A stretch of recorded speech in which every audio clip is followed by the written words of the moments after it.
This is the new BMW X2, and you can think of it as being a bit like a Converse high-top sneaker. You see, it's taller than a BMW 1 Series, which would be a normal trainer, but it's not quite as tall as the X1, on which this is actually based, which will be a full-on proper boot. The reason I've chosen this as the reference is because it's supposedly trendy, and it's got the branding there on the heel, and this car has its branding there in a similar position, which is a bit odd.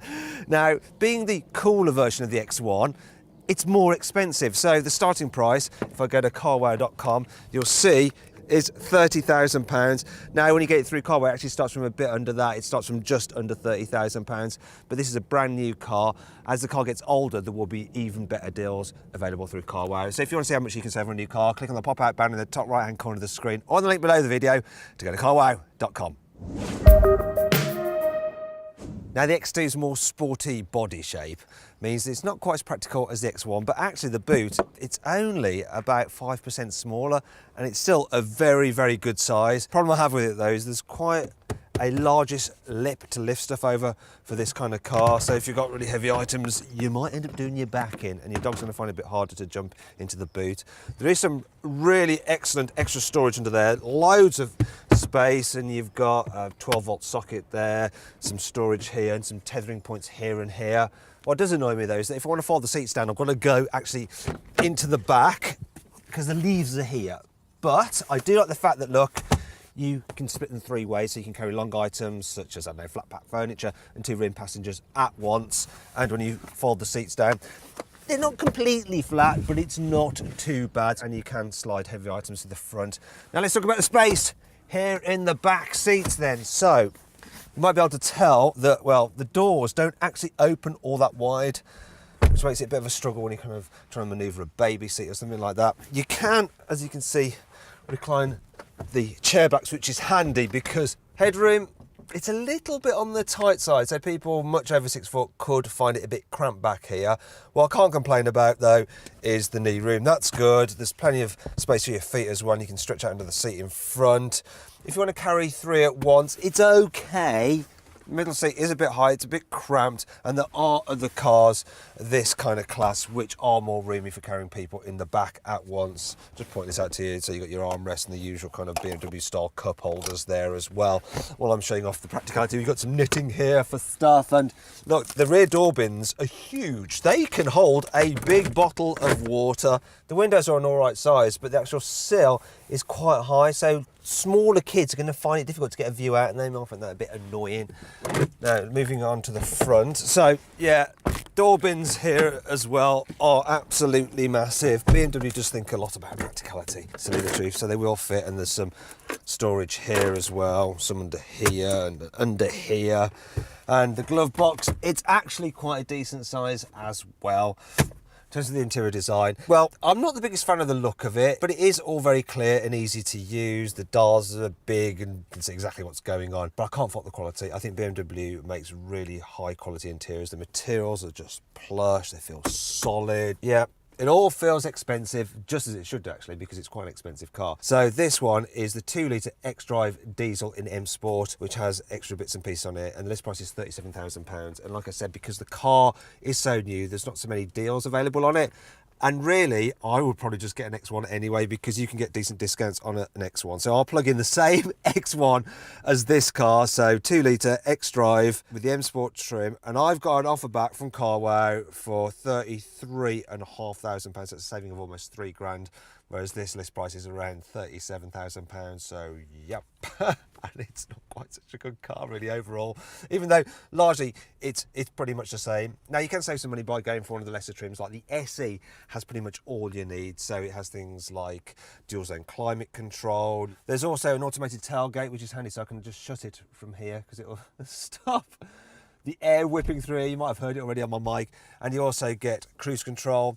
There's also satellite navigation, though the standard satellite navigation has a smaller screen than this. This is the upgraded one, but it is lovely. Both of them, though, work in pretty much the same way. So you've got this swivel wheel, which is nice and easy to navigate, and if you want to, you can use it as a touch screen. I do really like BMW's iDrive system, and if you click on the pop-out banner in the top right-hand corner of the screen, or on the link below the video, you can see my full in-depth review of it. I do have one complaint about it, though, and it's the fact that while you can get it with Apple CarPlay, it doesn't come at all with Android Auto. So a lot of phone users, yeah, are just not catered for. Now, in terms of the rest of the cabin, so this car is a bit lower than the X1, and you can get the seat quite low actually, so it almost feels like a 1 Series, but if you're short, you can jack it up pretty high so you can get a good view out, and there is lots of adjustment in the steering wheel. Now, if you want to know more about this car's practicality, once again, click on the pop-out banner in the top right-hand corner of the screen or on the link below the video to see just how practical this car is, such as how much stuff you can fit in the car's boot, what it's like with 3 adults in the back, and just how easy it is to fit a child seat.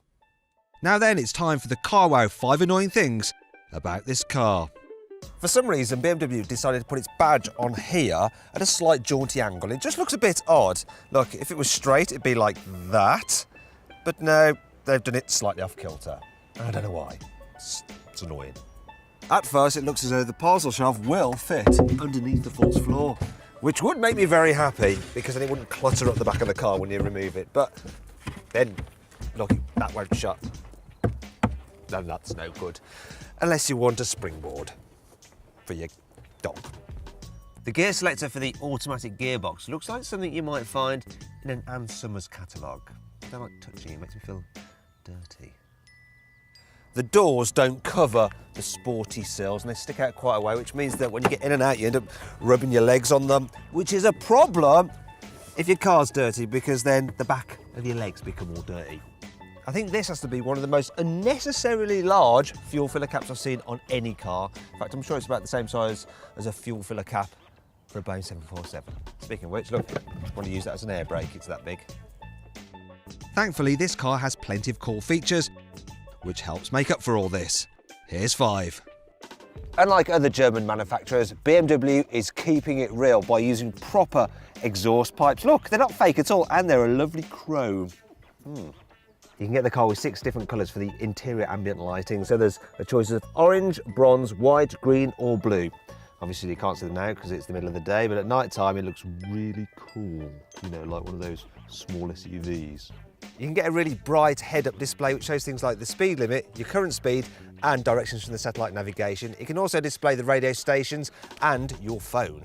There's ISOFIX anchor points for the front passenger seat so you can have the baby right next to you. Not sure that's a good idea if it's sick, but hey.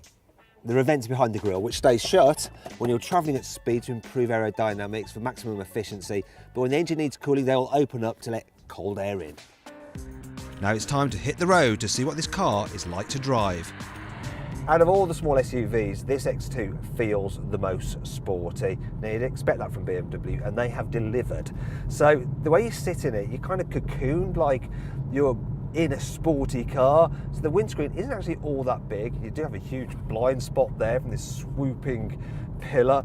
Now at the back, well, it's a small window. You can barely see anything out of it actually. And then there's the steering, which is sharp and quite heavy, but this car does grip the road very well in the corners. The downside is that the suspension is just so annoyingly firm. So this car is actually on the upgraded optional adaptive suspension and it's in comfort mode and it don't feel all that comfortable to me. If I put it into sport, it should just be called torture mode because you feel absolutely every single bump. It's really annoying.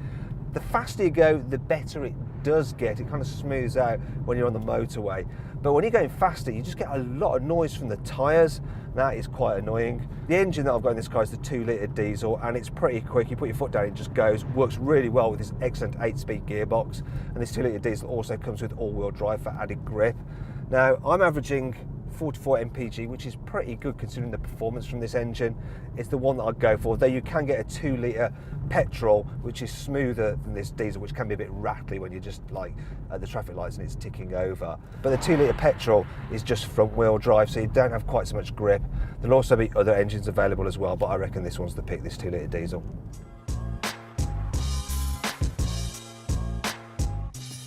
Now, if you click on the pop-out banner in the top right-hand corner of the screen or on the link below the video, you can go to carwow.com for more information and to find out how much you can save on a new BMW X2, or any car for that matter. So then my verdict on this X2, should you avoid it? Should you consider it? Should you shortlist it? Or should you just go right ahead and buy it? Well, I reckon you should consider the BMW X2. It's a decent car, it's just that a BMW X1 is bigger, better and less expensive.